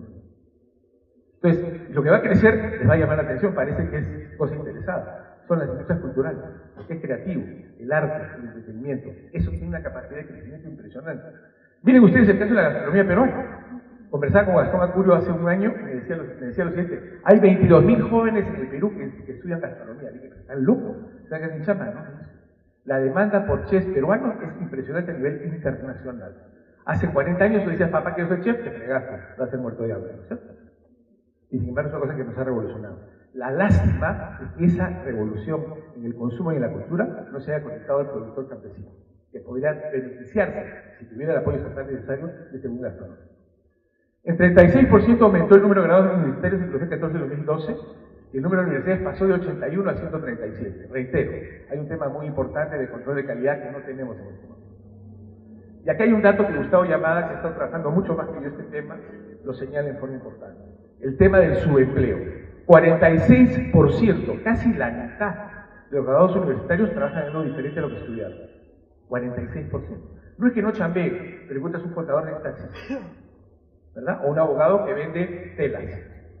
Es un desperdicio. ¿Por qué? Porque la formación que estamos viendo en las universidades no está asociada a la demanda futura del mercado de trabajo. Seguimos formando más de lo mismo. Y aquí vamos a datos interesantes. En el 2020, la economía peruana demandará casi el doble de trabajadores calificados en comparación al 2010. Pero trabajadores calificados en cosas innovadoras, como vamos a ver en la siguiente. Por favor. Se ha estimado un exceso de 1.654.000 profesionales y técnicos en el país nacional. Sobra, en el sentido de que no hay demanda para lo que estudiar. Y es muy interesante porque, en especial, profesionales de educación contabilidad, derecho y secretariado. Esas son carreras saturadas. Carreras para las cuales la oferta está por encima de la demanda desde el punto de vista del empleo. Sin embargo, hay una demanda insatisfecha de más de 2.5 millones de puestos de trabajo. En gastronomía, casi 420.000, técnicos agrícolas, 302.000, médicos y técnicos en salud, sobre todo geriatras, 338.000, entre otros. Hay un desbalance, hay un desajuste entre lo que formamos y lo que necesitamos. ¿Ya? Fundamental. Un desajuste, reitero, que me parece central, entre lo que la Universidad Peruana ofrece como carrera, que es más de lo mismo, y lo que el mercado ahora y a futuro va a estar demandando. Algo urgente es hacer un estudio prospectivo de demanda laboral futura, técnica y profesional. Hay un montón de campos nuevos, industrias culturales, resolución de conflictos, ecología, gastronomía, industrias alimentarias, que son las carreras del futuro que primero no estamos trabajando lo suficiente en ello. Urbanismo. Enfrentar este reto supone asegurar la calidad de la educación superior y orientar las demandas futuras del mercado. Y además, eso es muy importante, socializar esta información para que llegue a todas las gente. Siguiente, por favor. Siguiente. Ok.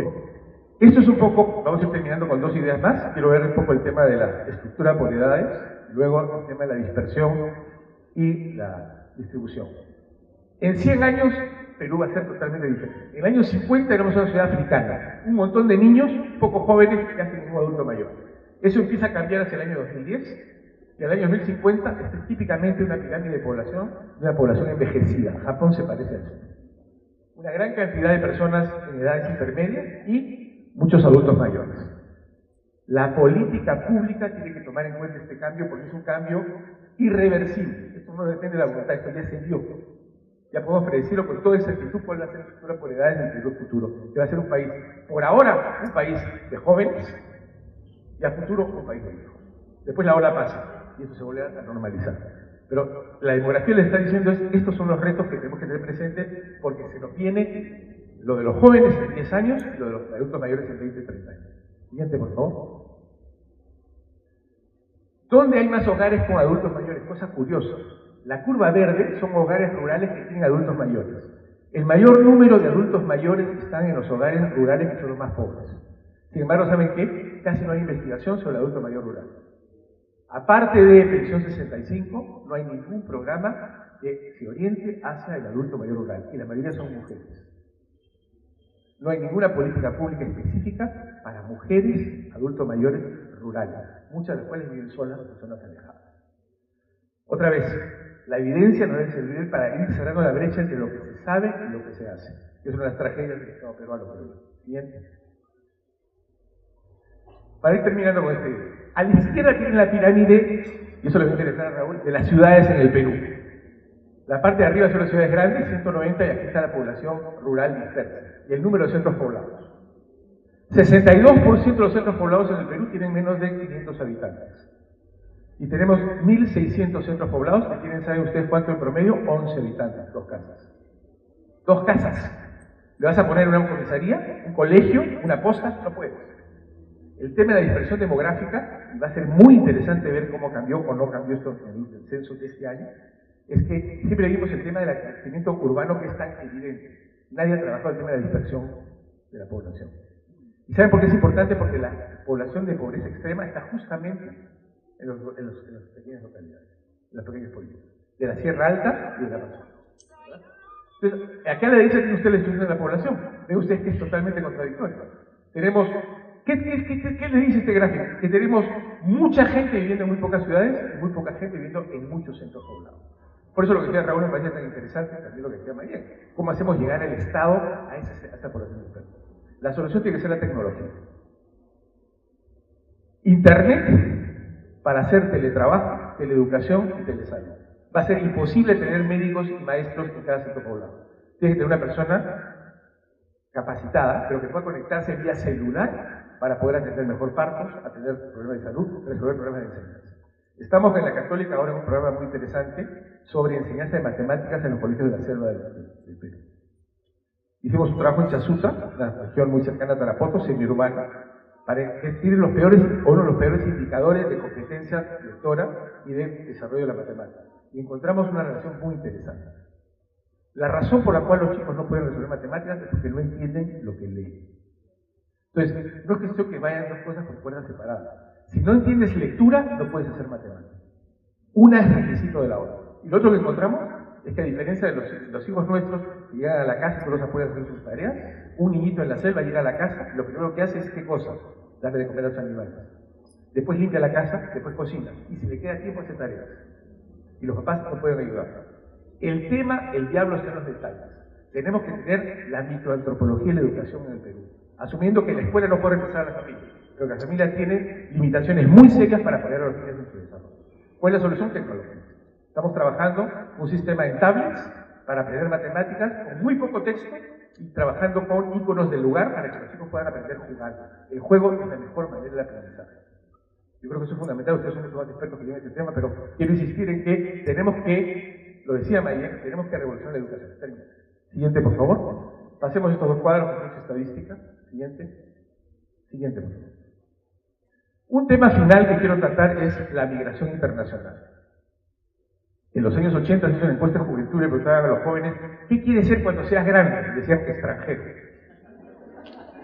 Bueno, eso ha ido cambiando felizmente. Tenemos un fenómeno creciente de retorno.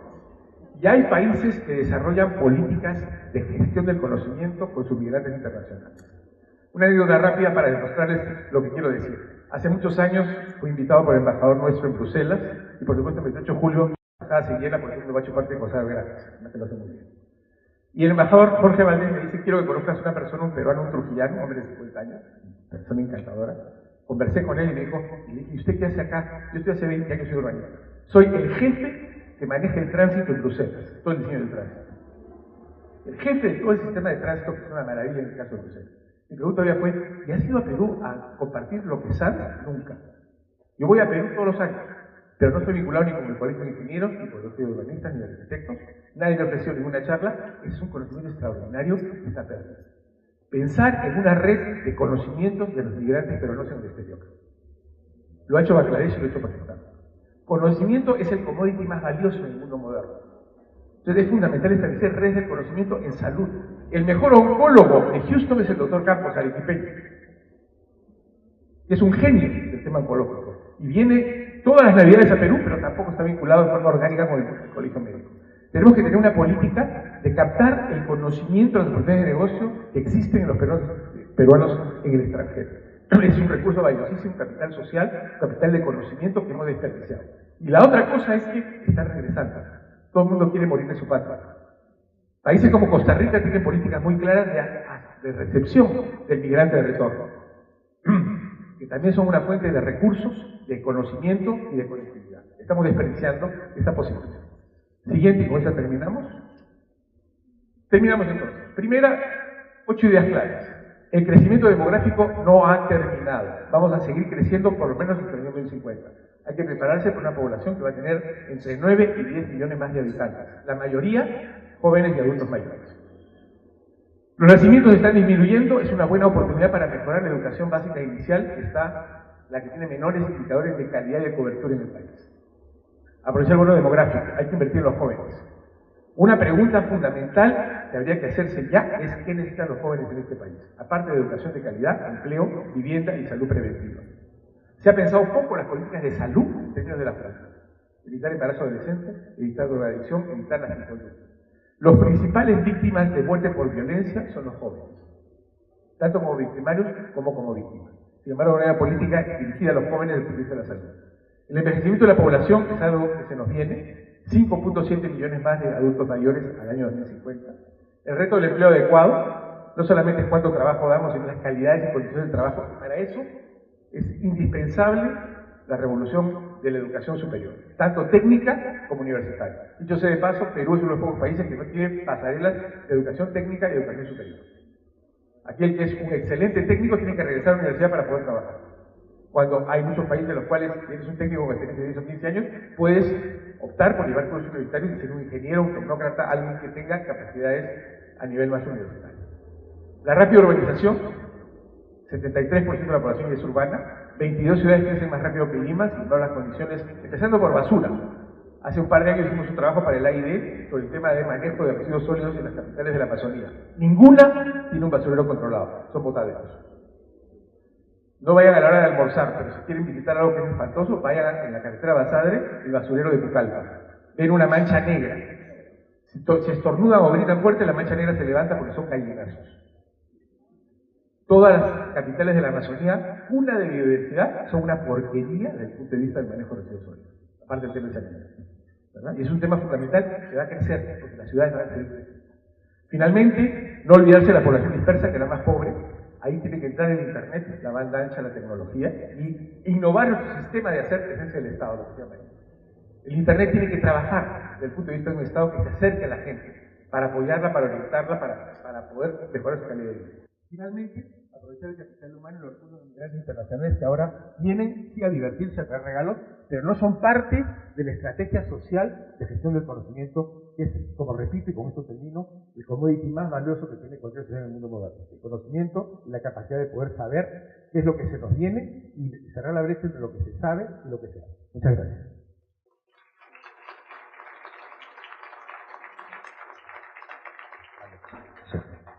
Muchas gracias. Debido al limitado tiempo que tenemos, porque hemos comenzado un poco tarde, yo he recibido todas las preguntas. Voy a hacerles una pregunta a cada uno de los panelistas. Lo que hago es, se los leo, tomen nota por favor, si quieren se los repito después y vamos pasando el micro para responder. Para Raúl, en esa gama de grises entre lo urbano y lo rural, ¿se justifica regular una tipología de municipalidades? ¿Hasta qué punto es necesario? Y hay un elemento más, en organizar una cadena de prestaciones no solo es un tema conceptual, es sobre todo un tema de poder, de estructura de poder, por lo tanto no basta cambiar los modelos de descentralización.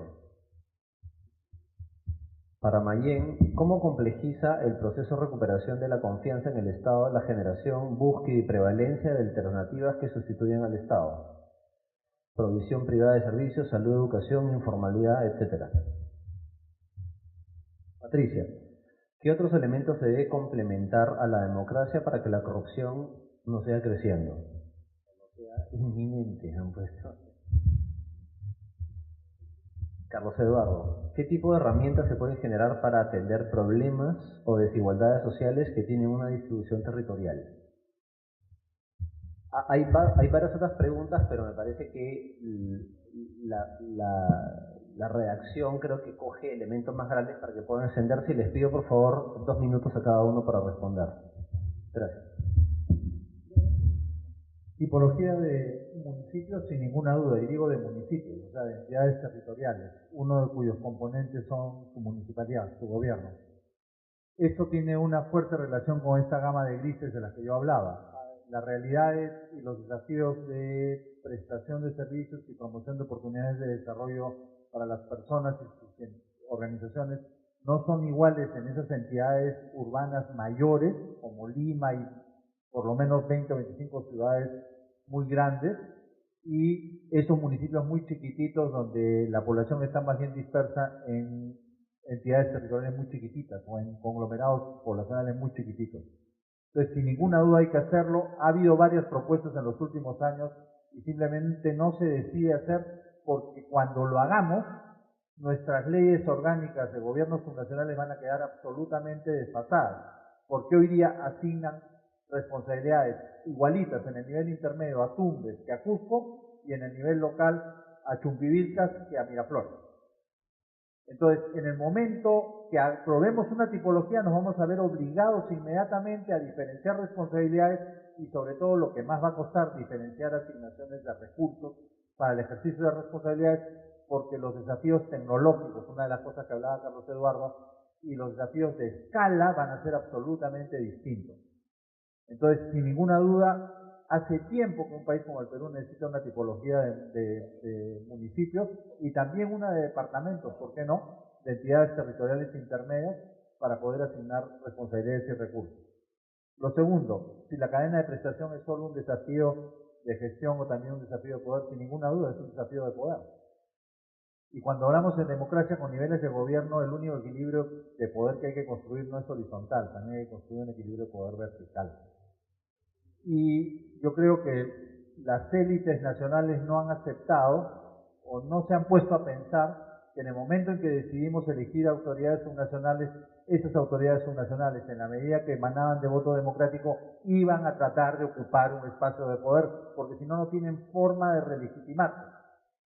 Y entonces, en lugar de vivir ignorando, lo que hemos debido es construir un tejido de correlaciones de poder hilvanadas a responsabilidades públicas, digamos, asentadas en las administraciones que esos gobernantes, sobre los cuales esos gobernantes ejercen poder, equilibradas entre unos y otros. Y la forma de equilibrar es con responsabilidades, pero también con recursos y con la capacidad de dialogar y resolver los conflictos en diálogo, cosa que hasta ahora no se ha podido construir en el Perú.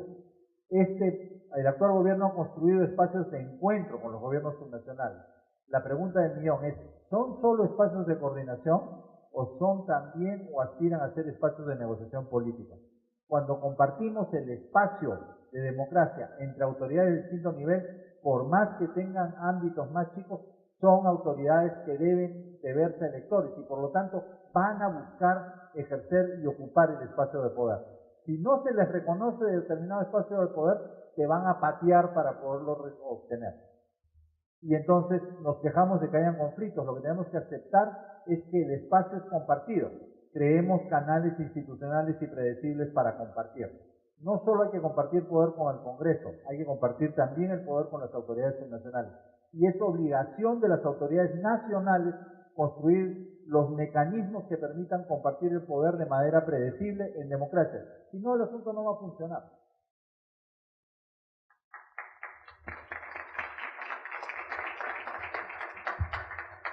Voy a repetir la pregunta, ¿ya? ¿Cómo complejiza el proceso de recuperación de la confianza en el Estado la generación, búsqueda y prevalencia de alternativas que sustituyan, entre comillas, al Estado? Provisión privada de servicios, salud, educación, informalidad, etc. A ver, acá hay una respuesta en varios planos. La primera cosa es que la responsabilidad del Estado es buscar que éste llegue con los medios que necesite. Es ideológico pensar que todo es público, que todo es privado. Y de verdad lo que hay que hacer desde el punto de vista de la gestión es el mejor modelo para la situación concreta. A veces sea público, a veces sea privado, a veces sea una combinación de ambos. El problema no está tanto ahí. O sea, digamos, no hay forma que lleguemos desde la estatal pura a todas partes. Eso es real. No podemos, ¿por qué? Porque aún si llegáramos, no tenemos cómo controlar ese tamaño de Estado para hacerlo bien. Necesitamos tener puntos intermedios de control.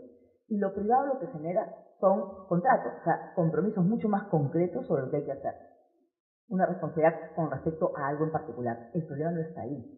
El problema está en la capacidad del Estado para, sea público o privada, hacer ese control. El problema no está en quién lo presta. El problema está en cómo nos aseguramos de que quien sea que lo preste bien. No lo hacemos bien en lo público, tampoco lo hacemos bien en lo privado. Entonces, el problema no está tanto en si es público o privado.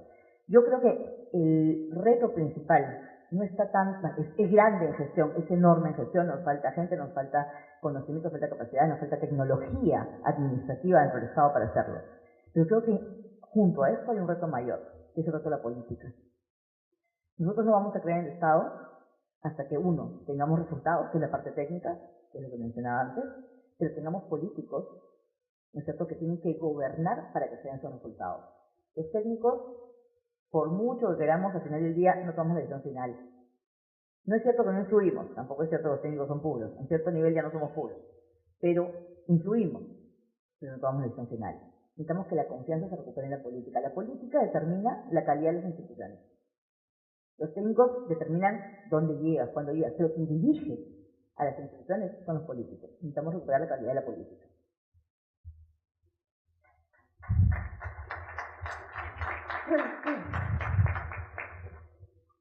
En la mía, ¿qué otros elementos se debe complementar a la democracia para que la corrupción no se incremente? En primer lugar, quiero hacer una aclaración que no es que en dictadura no haya corrupción, lo que pasa es que en democracia la conocemos, digamos, y sobre todo en Perú, que hemos tenido todo un proceso en el gobierno de transición de Paniagua, hubo todo un proceso de reforma del Estado que incluso sorprende a muchas personas. Yo hablaba con unas colegas de Gotemburgo y de la Universidad de Gotemburgo y me decía, todo lo encuentras, todo es transparente. Bueno, eso es un paso. pero eso no fortalece totalmente el Estado. Una democracia necesita un Estado fuerte. Eso para cualquier cosa. Y si es para enfrentar la corrupción, mucho más. Los controles que hay, las ideas que hay sobre hacer política, tienen que ir más allá de llegar a un puesto simplemente para ver con cuántos recursos me quedo. Yo he entrevistado a gente vinculada a algunos alcaldes provinciales y me he sorprendido de, ¿cómo puedo decir?, lo cotidiano de la corrupción, de saber que la ambulancia tiene tal presupuesto para ser reparada. Bueno, gástate ese presupuesto y consigue una factura por ese monto. En ese nivel de corrupción estamos, pero también estamos en el nivel de corrupción grande. O sea, para todas las cosas que tenemos que enfrentar, la corrupción más chica y la corrupción grande, necesitamos un Estado fuerte. No puede haber una democracia sin un Estado fuerte, y un Estado fuerte te garantizaría mejores controles para la corrupción.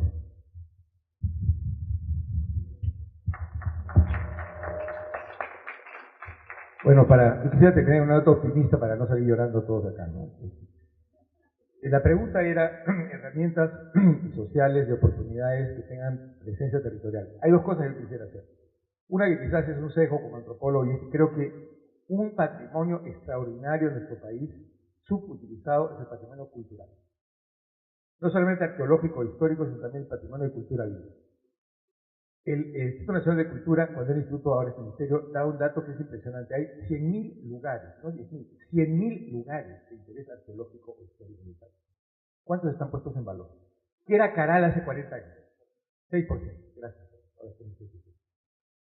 Yo creo que es muy importante. Alguna vez yo conversaba cuando vivía en México con el director de Cine Petrolero, y me dice: la cultura tiene que partir de los escuelas. Entonces es algo interesante, porque claro, no es cuestión de no tocarla, es cuestión de involucrar a la gente.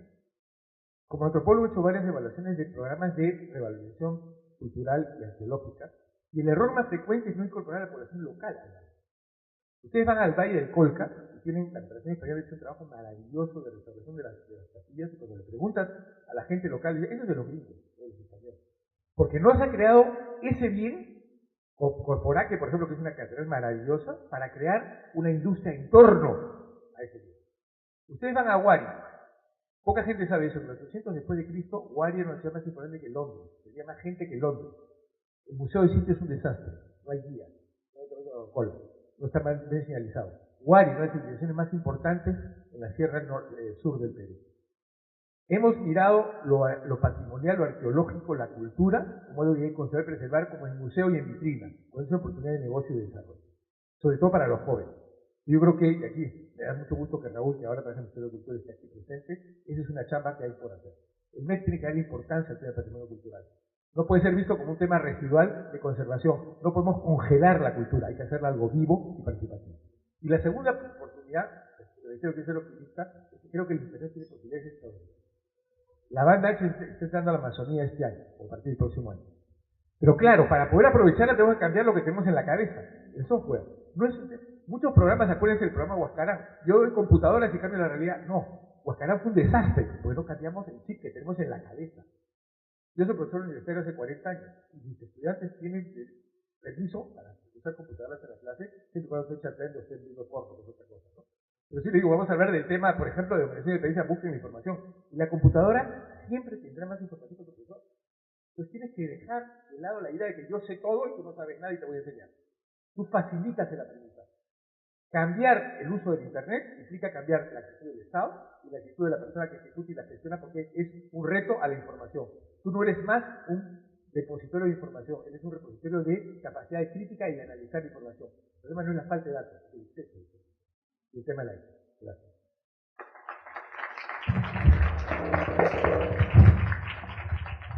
Bueno, en primer lugar quiero agradecer a los 4 expositores en esta conversación que en realidad el Consejo está abriendo.